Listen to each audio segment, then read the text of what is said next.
84 लाख योनि में मनुष्य सबसे श्रेष्ठ प्राणी है।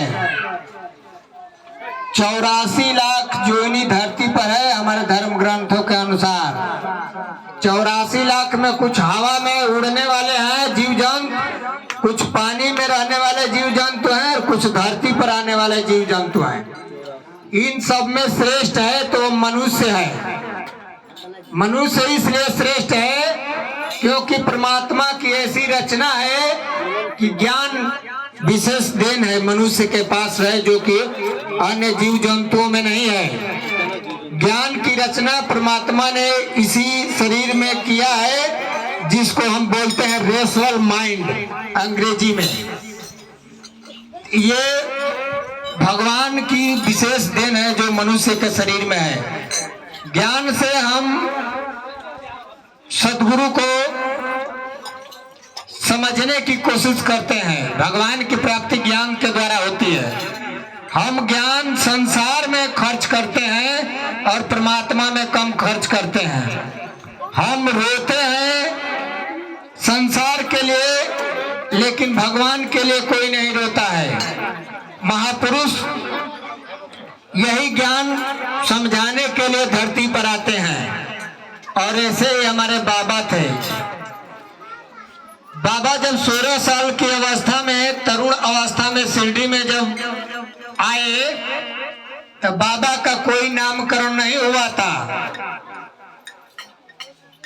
कोई जानता भी नहीं था कि बाबा कौन है।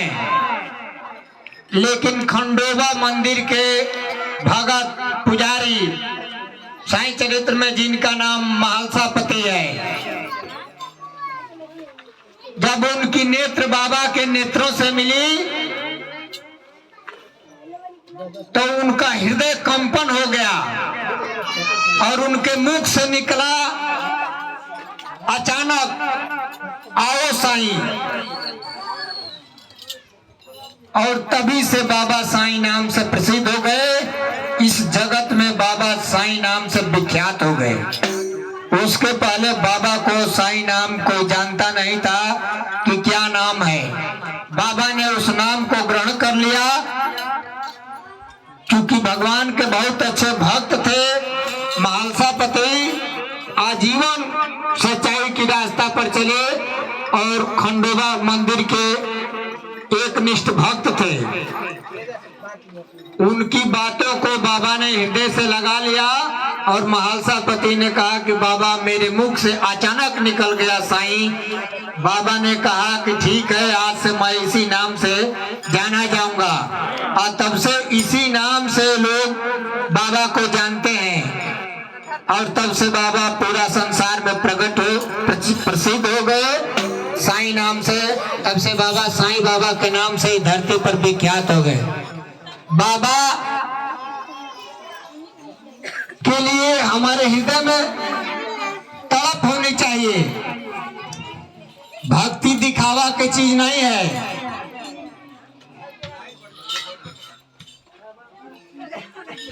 भक्ति दिखावा की चीज नहीं है कि हम 100 रुपये का अगरबत्ती लाए और धरा दिए और खूब ज्यादा धुआं धुआं कर दिए मंदिर में और परमात्मा हमसे खुश हो गया।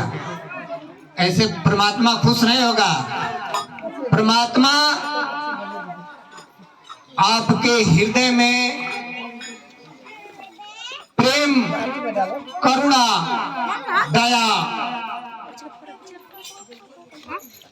जिनके हृदय में है परमात्मा उनके हृदय में निवास करता है और उसी घट को कबूल करता है जिस घट में प्रेम निवास करता है। जिस शरीर में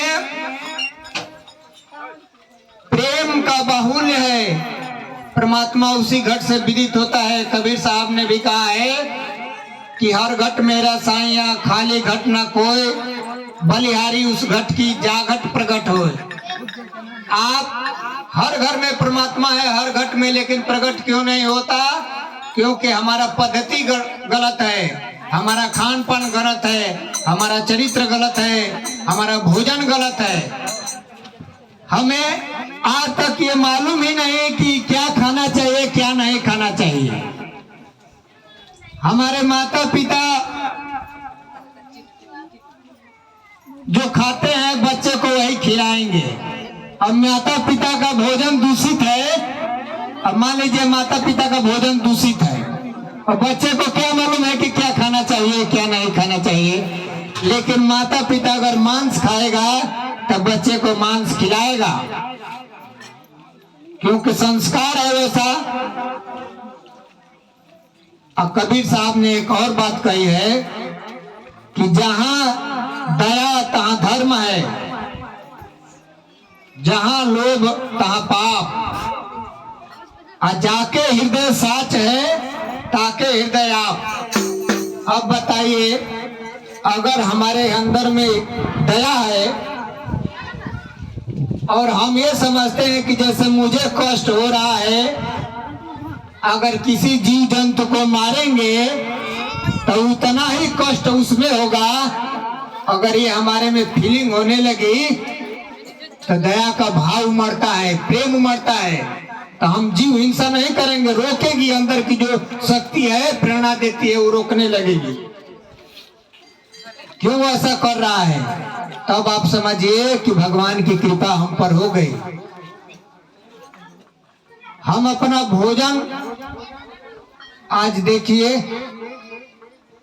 पहले के जमाने में लोग कम पढ़े लिखे हुआ करते थे, तब परिवार एकत्रित हुआ करता था, बहुत लंबा चलता था, 30-30 परिवार का एक एक घर चला करता था, 40-40 परिवार एक साथ रहते थे, एक ही घर में निवास करते थे। आज पढ़ाई लिखाई कितना आगे बढ़ गई है, लगभग हर घर में लोग ग्रेजुएशन कर रहे हैं। आज शिक्षा का स्तर बहुत ऊपर उठ गया है, शिक्षा का स्तर उठा लिया है, लेकिन सामाजिक स्तर पूरा गिर गया है।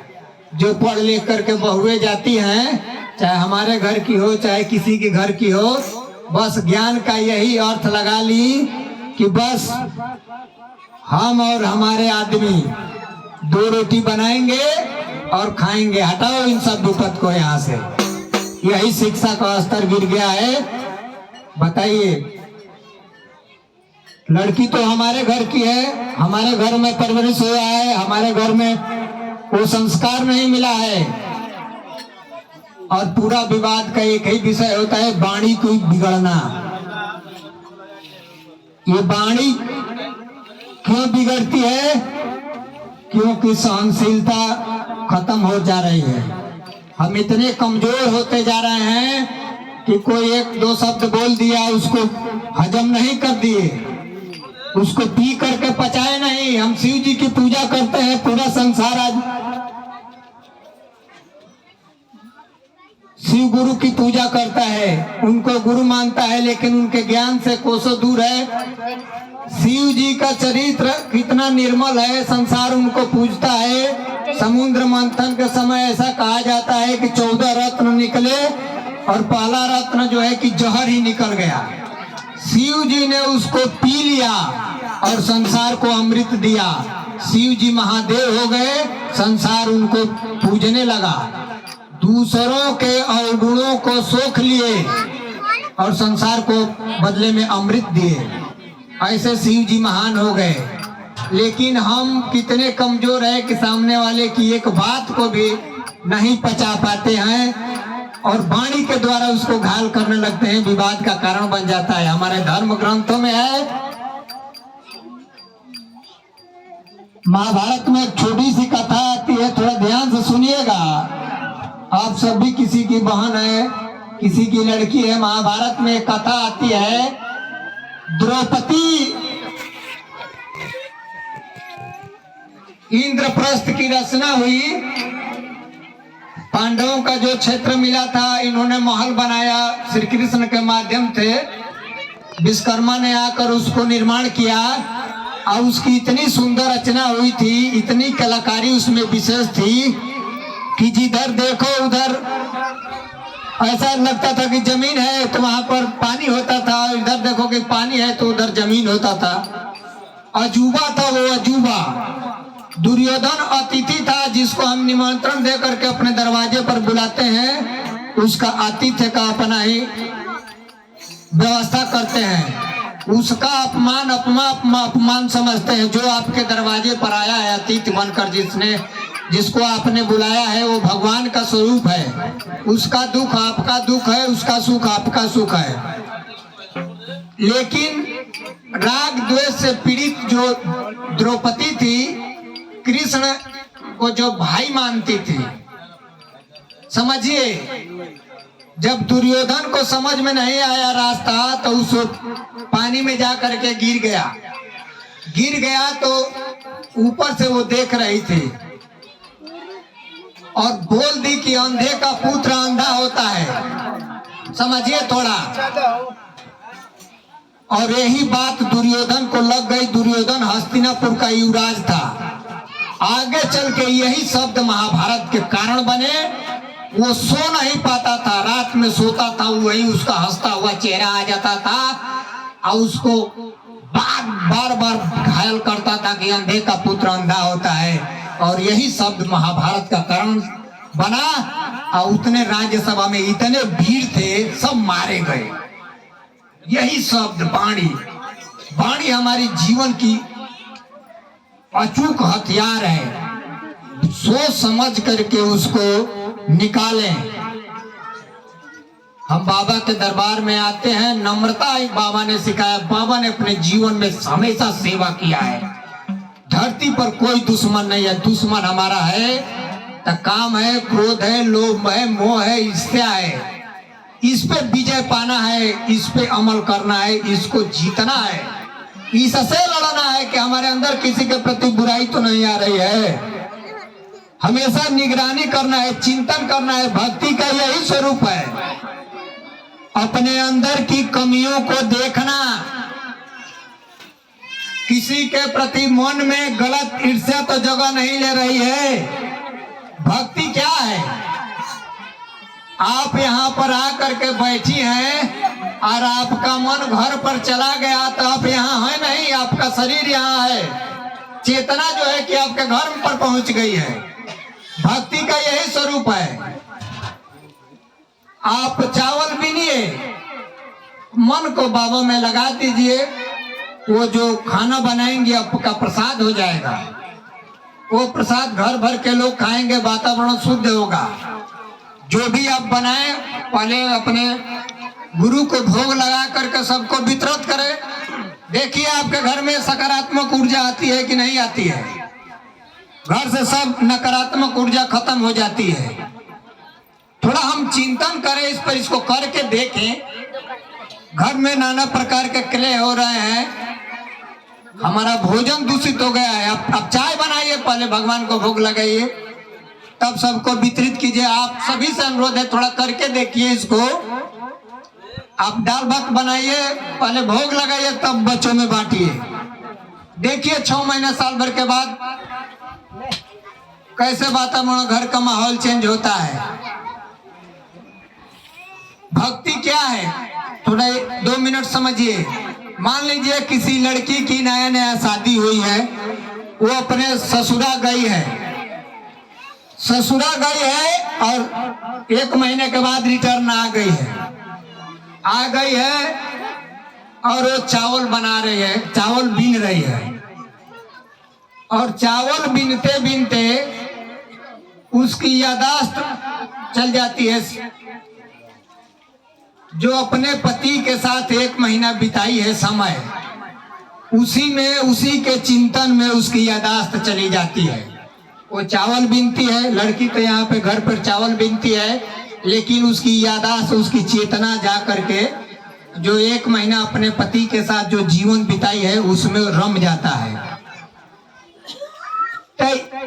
लड़की तो वहां पर है लेकिन चेतना उसकी वहां पर है। इसी प्रकार से भक्ति है। आप कुछ भी करिए, दुकान चलाइए, नौकरी कीजिए, सर्विस कीजिए, आप कुछ भी करिए, परमात्मा से इंगित करके करिए। परमात्मा,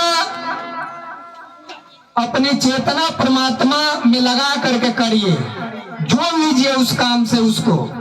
आप दुकान चलाते हैं, परमात्मा का नाम ले करके मन के द्वारा बाबा का आ करके आप कहीं भी रहें, जो जैसे मान लीजिए आके आकर के यहाँ पर पूजा कर रहे हैं, पैर लग रहे हैं, मन के द्वारा वहीं से आ जाइए और देखिए इस दृश्य को कि बाबा ऐसे बैठे हैं, मैं आरती कर रही हूँ। पूजा करिए मन के द्वारा, फिर वही काम कीजिए जो आप जहाँ पर हैं। आप वहां पर रहेंगी, मन के द्वारा यहाँ पर आ जाएंगी। मन की बहुत बड़ी शक्ति है। धीरे धीरे धीरे धीरे धीरे धीरे मन एकाग्र होगा। आप जहां भी रहेंगी प्रभु के चिंतन में रहेंगी, जो भी कार्य करेंगे प्रभु के चिंतन में करेंगी रहेंगी। सुख दुख जीवन के दो पहलू हैं, हमें सुख भी हम ही को भोगना है और दुख भी हम ही को भोगना है। इसमें परमात्मा का कोई सरोकार नहीं है। परमात्मा किसी को दुख देना ही नहीं चाहते हैं। हमारे कर्म हमारे दुख सुख के कारण बनते हैं। इसी के साथ विराम है। प्रेम से बोले सदगुरु साईनाथ महाराज की। आइए भजन की अगली कड़ी में सुनिए।